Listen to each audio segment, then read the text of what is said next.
the core values make the biggest difference. I think Dad growing up with us made it very clear how important family was.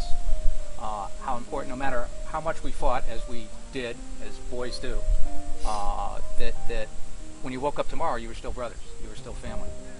I think when I look at our community, I think that's one of the value sets that stays with me through that.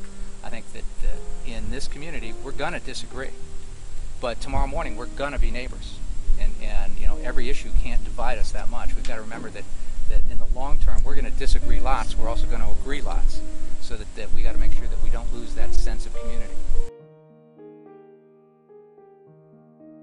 I would add that that's one of the biggest challenges in town today. In a fast-paced world with so much high-tech stuff going on, Jack, you mentioned, you know, iPods, computer games, all that sort of thing.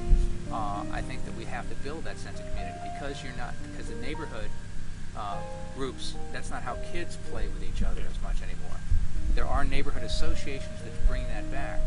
But I know from this viewpoint, I tend to look at things like everything like the blessing of the fleet, to the 9/11 ceremonies, to the Memorial Day parade, to the 4th of July fireworks, things that bring our whole community back together. Binds the community. All right, give us a common experience, start to rebuild that heritage. My father and mother were both involved in church, helping people, giving clothes to people.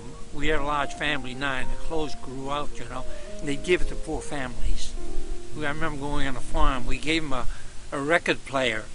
My father bought a TV set. We had a big, beautiful record player. We played records all the time.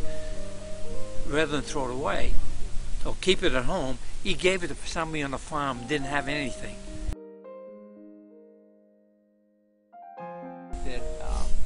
Dad really led by example in terms of he was a coach, but he was also involved in the meal program at church. Where on Thanksgiving we gave out 500 baskets.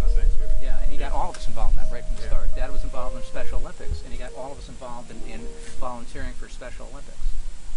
Dad was involved in Operation Hope. I think when you look at what he did from a football standpoint, he also took it beyond just coaching the sport. And it was that larger value set, that bigger picture that I think he passed on to all of us.